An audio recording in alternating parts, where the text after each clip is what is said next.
vanishes off the surface of the earth. This theory has been tested on many occasions by magicians. However, they always reappear. One magician never came back. Only, he wasn't a magician. He was a Hoffa. Jimmy Hoffa was the president of the International Brotherhood Teamsters and a powerful businessman, convicted for jury tampering, mail fraud, and bribery. He disappeared from the parking lots of a restaurant on the fateful night of July 30, 1975. His body was never found, and no one was ever convicted of the crime. The main focus of this investigation was to find out who killed Jimmy Hoffa. And if he wasn't killed, where did he go? And why did he go there?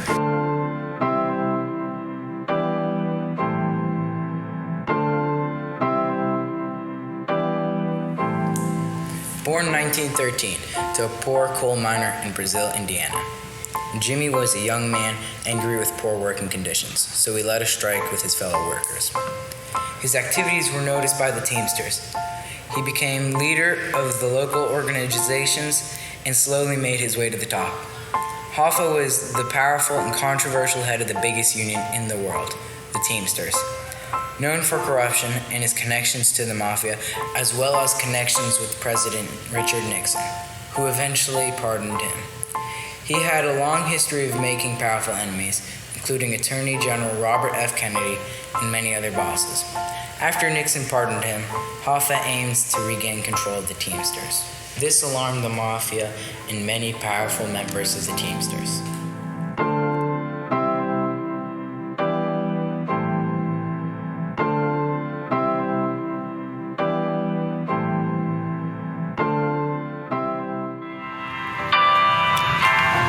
On July 30th, 1975, Jimmy Hoffa disappeared without a trace from Matthew's Red Fox restaurant parking lot in Bloomfield Township, Michigan. His mysterious disappearance became the subject of numerous conspiracy theories, books, and movies, including Martin Scorsese's The Irishman. We have evidence that at this same time, Hoffa called his wife, Josephine, stating that he had been stood up by mobsters.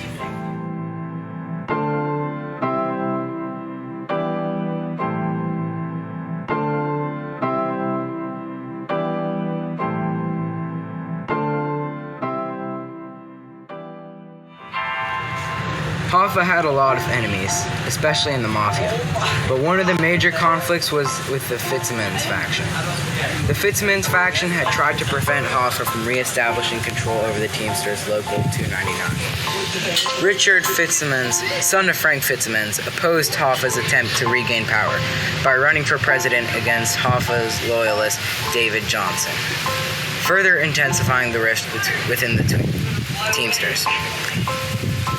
Hoffa also didn't get along well with Tony Jack and Tony Pro. He was supposed to meet with the two mobsters. It was supposed to be a peace meeting, but the meeting never occurred, and neither mobster showed up.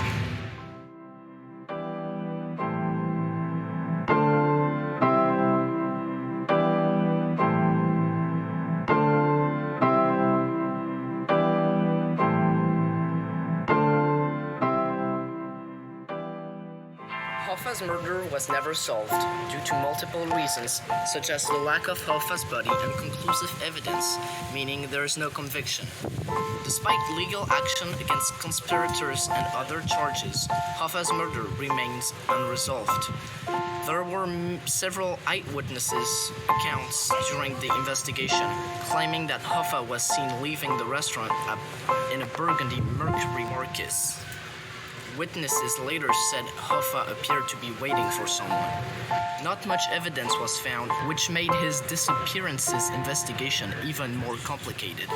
The only pieces of evidence were a single strand of Hoffa's hair discovered in the car, which later matched his DNA, and a police dog found traces of Hoffa's scent in the rear passenger seat of the car. Some of the main suspects of the investigation were Thomas Andretta, Salvatore Briguglio, and Gabriel Briguglio. They were supposedly waiting to ambush Hoffa at the house.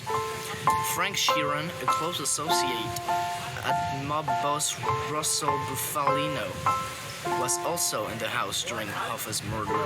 The suspected triggerman was Sally Bugs Briguglio, Provenzano's henchman, but the investigators don't think Hoffa went to the house alone. He was driven by one of the FBI's earlier suspects, Chucky O'Brien. Unfortunately for them, his alibi was later checked out. Although his name technically was cleared, his reputation was forever tarnished.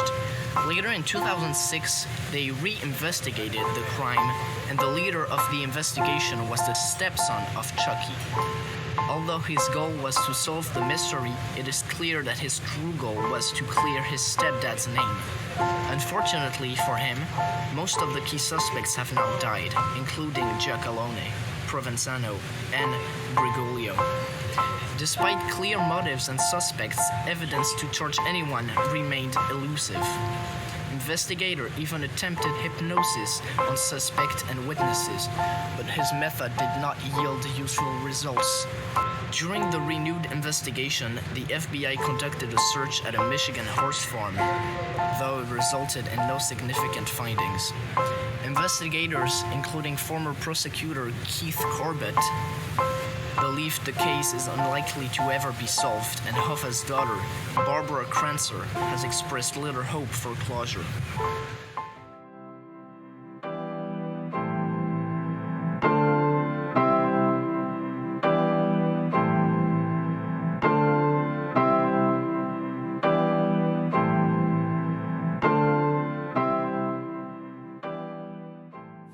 Hoffa's infamous exit has arguably been the greatest breeding ground for conspiracy theories. On sites such as Reddit, ever in terms of organized crime. I mean, it's all there.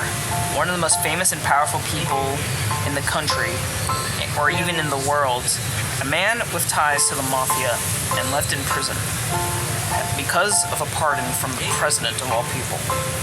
A man who wasn't killed, yet for all we know isn't alive. When he left, everything about him vanished, especially in terms of evidence. It was almost like it was created by a man named Bob who was wearing his boxers in his mother's basement, about to go off on a tirade. There are many key people who have remained in the larger conversation when discussing these theories. There are three big figures in terms of the people who take the blunt end of the theories most often. Frank Sheeran might be the biggest example. Frank wasn't high in terms of ranking in the mob, but many believe he was the hitman who took Hoffa out. This is perfectly displayed in The Irishman, where Frank is openly shown pulling the trigger on Hoffa. This has always been a long speculated theory, with many hailing it and others saying it definitely didn't happen. Another person who many believed was involved was Chucky O'Brien, who essentially was the right-hand man of Jimmy Hoffa. Being his right-hand man, he was always going to get these theories thrown at him, and how his stepson phrased it in a Harvard Gazette interview claims it essentially ruined him. His stepson, named Jackie Goldsmith, a Harvard graduate himself, denounced the theory. In the interview, while opening up and saying others were very unlikely. One of those being the third most tossed around was Sally Bugs.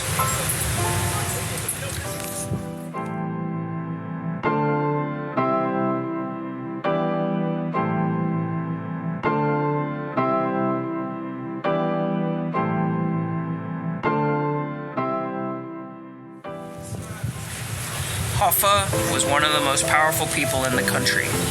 He may have had a dark side, and that shadow ended up grabbing him into the abyss. He was many things, a union leader, a man with many allies and enemies, but he ended up pulling off the greatest disappearing act in the history of the world. A man who may have embraced his dark side in his final moments. He fell into his own abyss. He vanished, and like that, he was gone.